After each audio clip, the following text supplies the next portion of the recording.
The stars shimmered coldly above the galactic assembly, a massive station floating in the void of space. Inside its glowing halls, thousands of alien species gathered, their voices a mix of growls, clicks, and hums.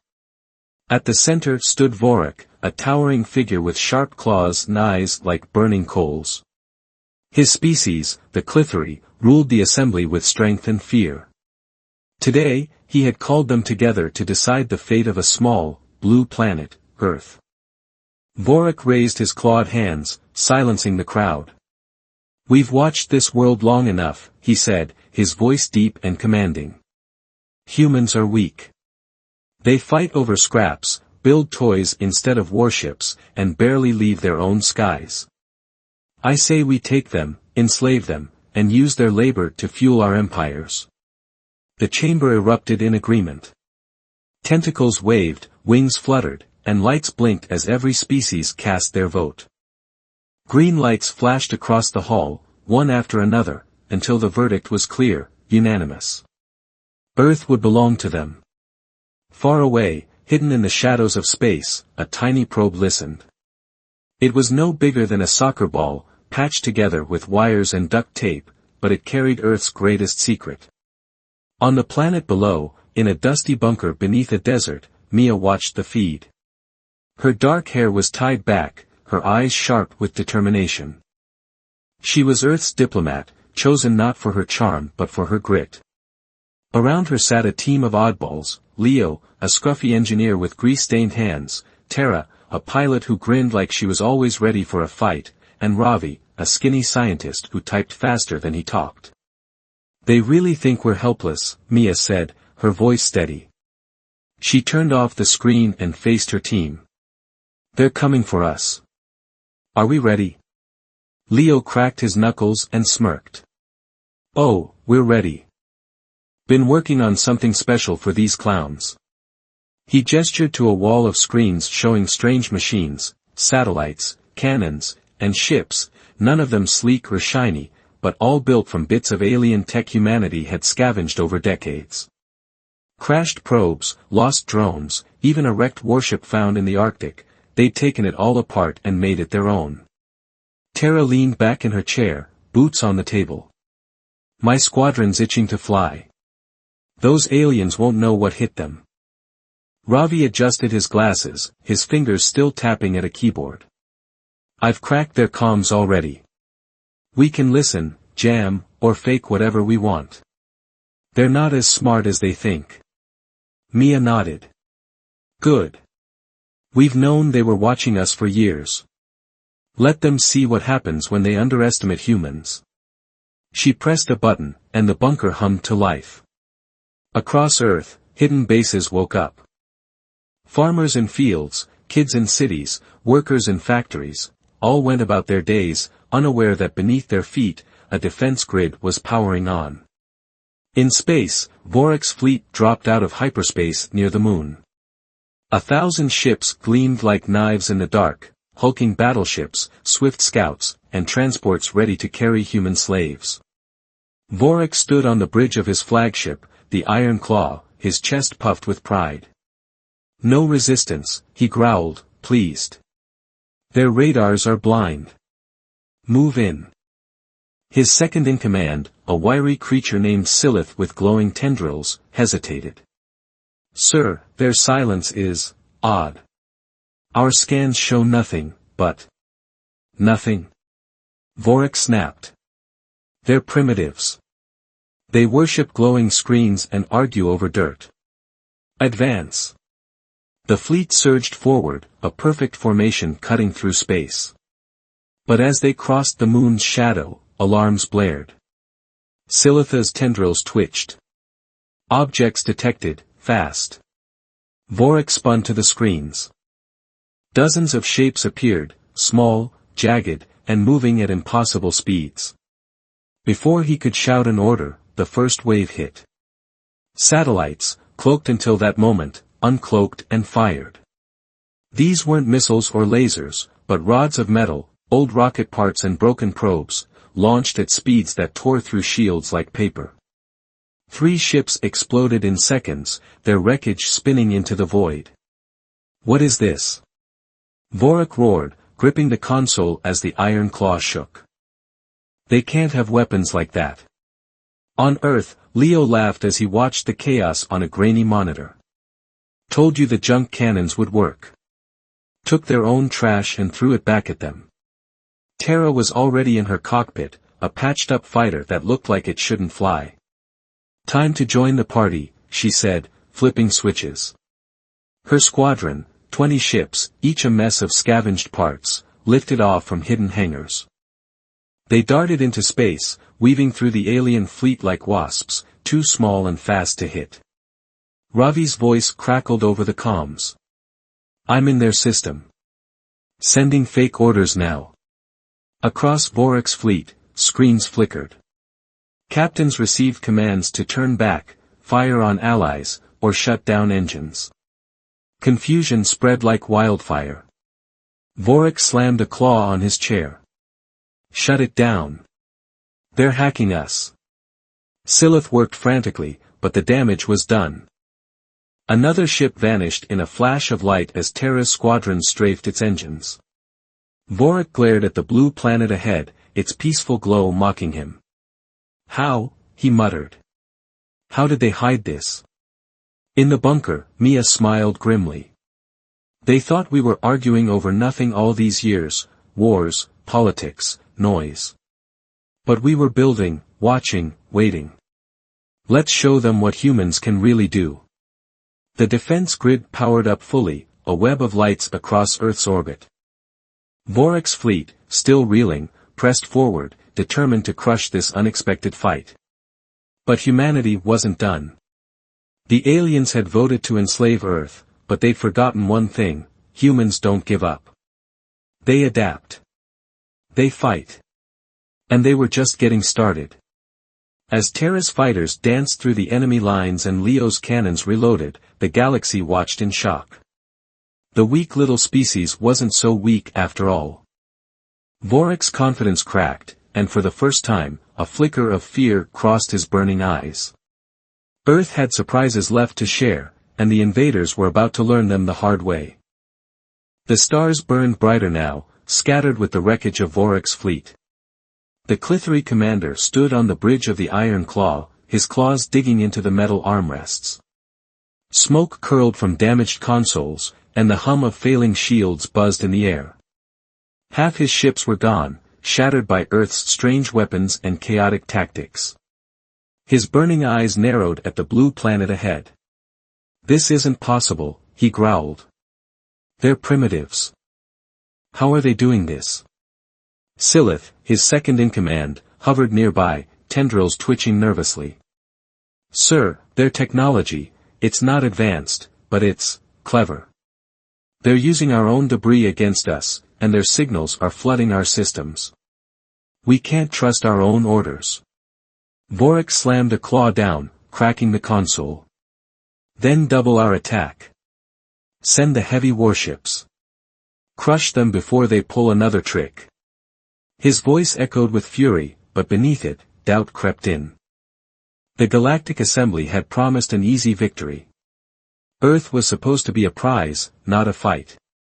On Earth, the bunker thrummed with energy.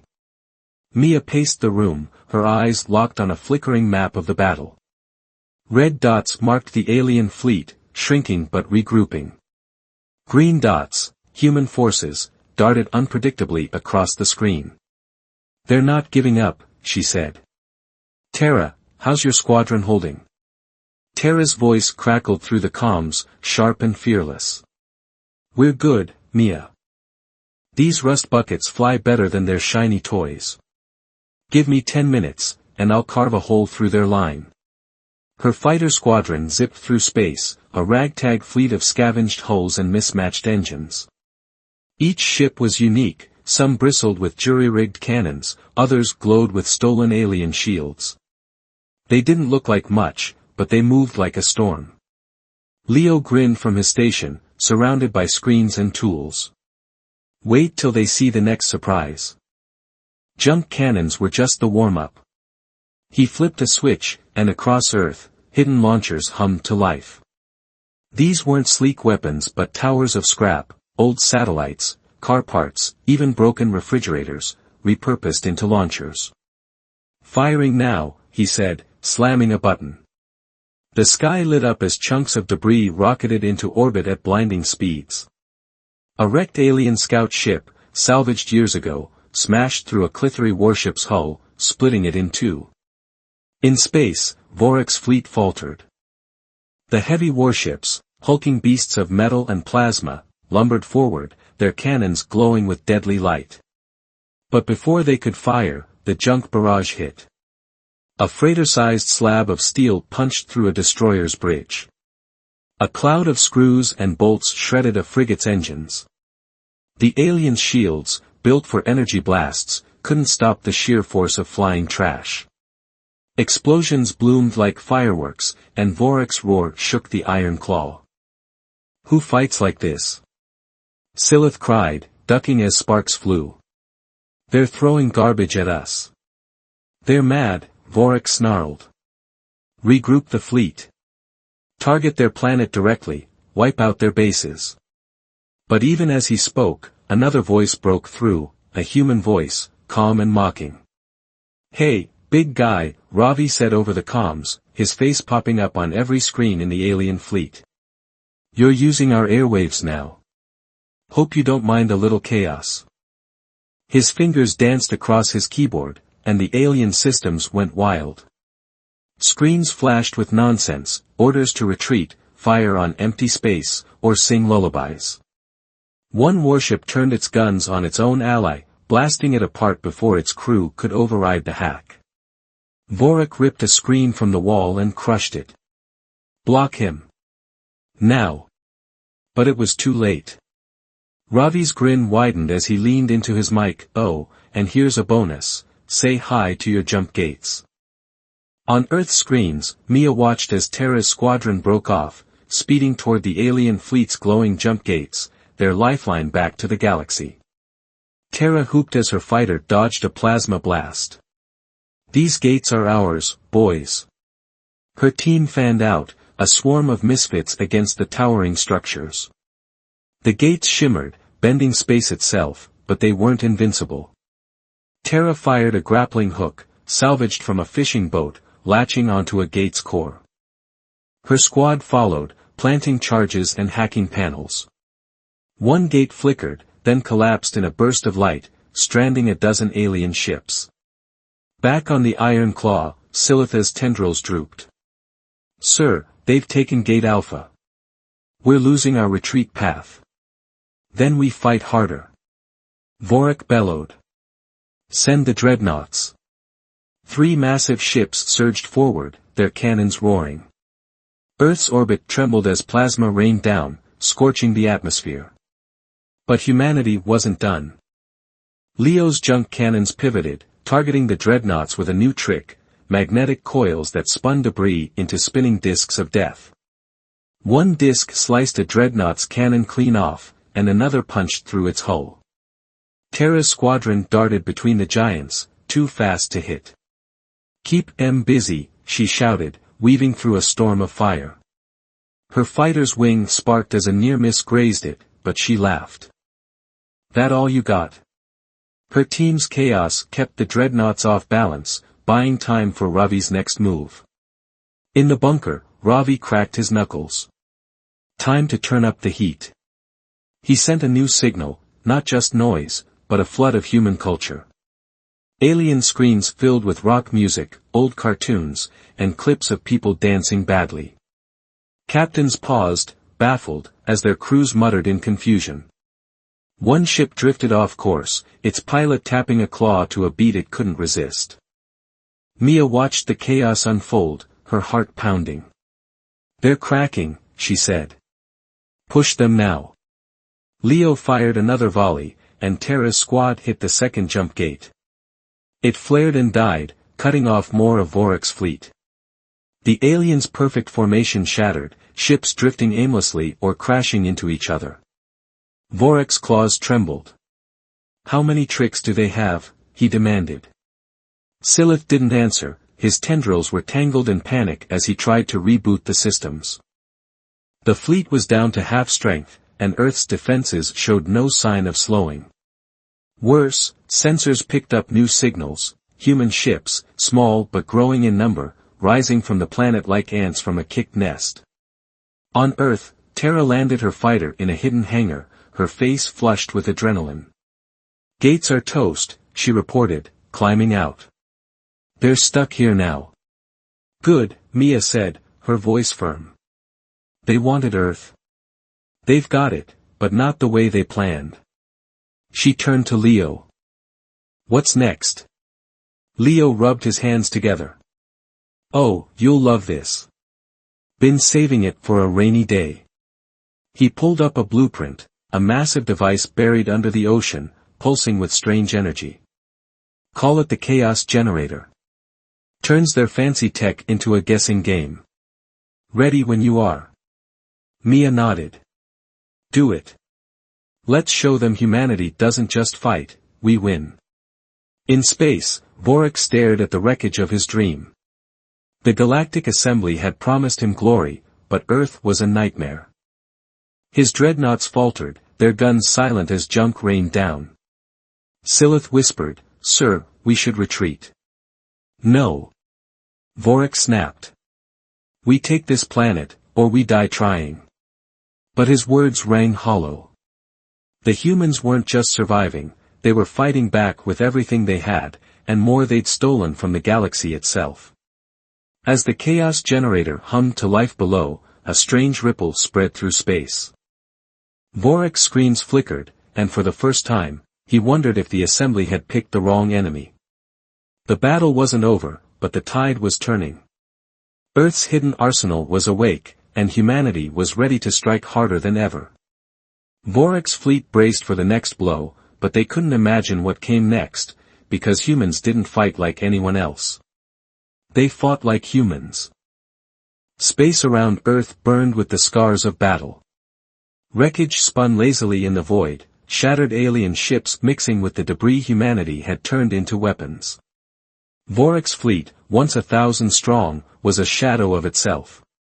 The Clithery commander stood on the bridge of the Iron Claw, his burning eyes fixed on the glowing planet below. His claws clenched as the Chaos Generator's ripple pulsed through his ship, making lights flicker and controls stutter. "What now?" he snarled, voice thick with rage. Silith, his second-in-command, hovered near a sparking console, tendrils trembling. "Sir, their device, it's scrambling our systems. Weapons misfire, shields drop randomly. We can't predict it." A dreadnought nearby fired a plasma bolt, only for it to curve and hit nothing but empty space. Another ship's engines flared, then died, leaving it drifting helplessly. Vorik bared his teeth. "They're mocking us. Rally what's left, hit them with everything." His voice boomed, but his crew hesitated. The humans had taken the jump gates, cutting off retreat. The fleet was trapped, and Earth's defenses grew bolder by the minute. In the bunker, Mia watched the alien ships falter on her screen. Her team buzzed with energy, sweat and determination filling the air. "They're on the ropes," she said, turning to Leo. "How's the Chaos Generator holding?" Leo wiped grease from his brow, grinning. Purring like a kitten. "It's not just breaking their tech, it's making them doubt everything. Ready to crank it up." He tapped a control panel, and the device's hum deepened, sending stronger waves into space. On the screens, an alien frigate's hull warped, briefly turning into a twisted sculpture before snapping back, its crew scrambling in panic. Terra burst into the room, still in her flight suit, her face lit with a wild grin. "Squadron's back. We've got their gates locked down tight. They're not going anywhere." She grabbed a water bottle and chugged it, then added, "Saw one of their big ships turn its own guns inward.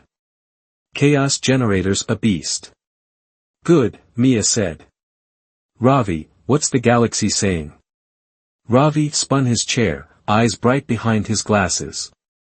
"I've tapped their comms. Some species are breaking ranks, talking peace, begging to switch sides. They're scared."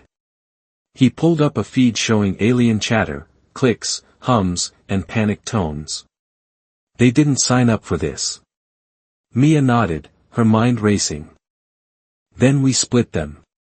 Offer mercy to the ones who surrender, crush the rest. Broadcast it, now. Ravi's fingers flew across his keyboard. Seconds later, his voice echoed through every alien ship and beyond, carried by hacked signals. This is Earth. You voted to enslave us, but we're still standing. Lay down your weapons, and we'll talk peace. Keep fighting, and you'll see what humans can really do. He added a twist, flooding their screens with human music, laughter, and clips of kids playing. It was defiance wrapped in hope, a message no alien could ignore. In space, the effect was instant. Smaller ships, scouts and transports, powered down, their crews raising distress signals. A squid-like species, the Vreni, sent a shaky reply, "We yield. No more war." Others followed, drifting away from Vorek's line. But the Clithery commander roared over his comms, "Cowards. We fight to the end." His loyal dreadnoughts tightened formation, their cannons glowing once more. Mia watched the split unfold. Vorek's not giving up. Terra, Leo, hit him hard. Terra saluted with a smirk. On it. She raced back to her fighter, her squadron already prepping. Leo cranked the chaos generator to full power, and the ripple became a storm. Alien ships shuddered as their tech rebelled, cannons fired confetti, shields flickered like strobe lights, and one dreadnought's bridge turned into a giant bubble for 10 surreal seconds. Terra's squadron swooped in, hammering the chaos-stricken fleet with precision strikes. On the Iron Claw, Vorek's fury boiled over. "Fire everything," he bellowed. A dreadnought unleashed a barrage, but half its shots veered off, caught in the chaos generator's grip. Terra's fighters danced through the storm, planting charges on a second dreadnought's engines. It erupted in a fireball, lighting up the night sky over Earth. Silitha's voice cracked. "Sir, we're down to 3 ships. The others are surrendering or destroyed. We can't." Silence. Vorek snapped, shoving him aside. He opened a channel to his fleet. "Clithery do not yield. We take Earth, or we take nothing." But his words faltered as a new signal cut through, Ravi again, this time with a live feed. The scientist's face filled Vorek's screen, calm and confident. "Hey, Vorek. You like our toys? Here's another." He pressed a key, and the chaos generator pulsed again. The Iron Claw's lights dimmed, then flared, and its navigation locked, steering it straight toward Earth's defense grid. "Oh, and we're not done," Ravi added. "Check your back door." Vorek spun to his sensors. Dozens of human ships, small, scrappy, and fast, emerged from behind the moon. They'd been hiding in craters, cloaked by scavenged tech. Terra led the charge, her fighter blazing a trail. "Surprise," she yelled over the comms, firing a salvo that crippled a Clithery frigate. The human fleet swarmed, overwhelming Vorek's remnants with sheer numbers and chaos. In the bunker, Mia's heart raced. "They're breaking. Time to end this." She grabbed a comm unit. Terra, Leo, Ravi, board their flagship. "I'm coming too. We take Vorek alive." Leo raised an eyebrow. "You sure? That guy's a walking tank." "Positive," Mia said, grabbing a pistol. "He needs to see us up close, see what he underestimated." Terra's squadron cleared a path, and a stealth shuttle, another human patchwork marvel, launched from Earth. It slipped through the chaos, docking with the Iron Claw as its systems flickered under the chaos generator's assault. Mia, Terra, Leo, and Ravi stormed aboard, moving fast. Alien guards lunged, but Terra's quick shots and Leo's improvised stun grenades, made from old car batteries, dropped them cold. They reached the bridge, kicking the door open. Vorek towered over his crew, claws raised, but his burning eyes widened at the sight of them. "You?" he growled. "You dare?" Mia stepped forward, unflinching. "We dared a long time ago, when you thought we were nothing. Drop your weapons, or we drop you." Vorik lunged, but Terra was faster, tackling his legs while Leo hit him with a stun blast. He crashed to the floor, roaring, as Ravi zip-tied his claws with industrial cable. Silith and the crew raised their hands, surrendering in stunned silence. Mia stood over Vorik, her voice steady. "You voted to enslave us. Now you're begging for mercy. Funny how that works." She turned to her team. "Signal Earth, flagship's ours. Broadcast it wide." Ravi patched into the galactic feed, showing Vorik bound and beaten. His voice rang out, "This is Earth. Your invasion's over. Talk peace, or face us next." The galaxy watched, awestruck, as human ships secured the wreckage, their patchwork hulls gleaming with pride. On the Iron Claw, Vorik glared up at Mia, his pride shattered. "What are you?" he whispered. "Humans," she said simply. "And we're just getting started." The tide had turned. The fleet was gone, the galaxy was listening, and Earth stood tall. Vorik's dream of conquest lay in ruins, but humanity's fight wasn't over, it was evolving. The stars waited, and Mia's team was ready to claim them, not as victims, but as victors. The bridge of the Iron Claw was silent except for the hum of failing systems and the faint crackle of human comms. Vorik, the once mighty Clithery commander, knelt on the floor, his claws bound, his burning eyes dim with defeat. Mia stood over him, her pistol steady, while Terra, Leo, and Ravi secured the room. The alien crew watched in stunned silence, their tendrils and limbs limp. Outside, the remnants of Vorik's fleet floated as lifeless husks, surrounded by Earth's patchwork ships. Mia lowered her weapon, her gaze hard but calm. "It's over, Vorik. Your fleet's gone. Your gates are ours. Call it off." Vorik's growl rumbled low, but his fight was gone. "You think you've won?" he spat. "The galaxy will never bow to you." "We don't want them to bow," Mia said. "We want them to listen." She nodded to Ravi, who patched into the galactic feed. His voice rang out, steady and clear, reaching every corner of known space. "This is Earth. Your invasion failed. Your commander's ours. We're offering a choice, peace and trade, or more of what you just got. Pick fast." The galaxy held its breath. On distant worlds, alien leaders watched the feed, Vorik humbled, Earth unbowed. The Vreni, the squid-like species who'd surrendered first, sent a reply, "We choose peace. Teach us your ways." Others followed, their signals flooding in.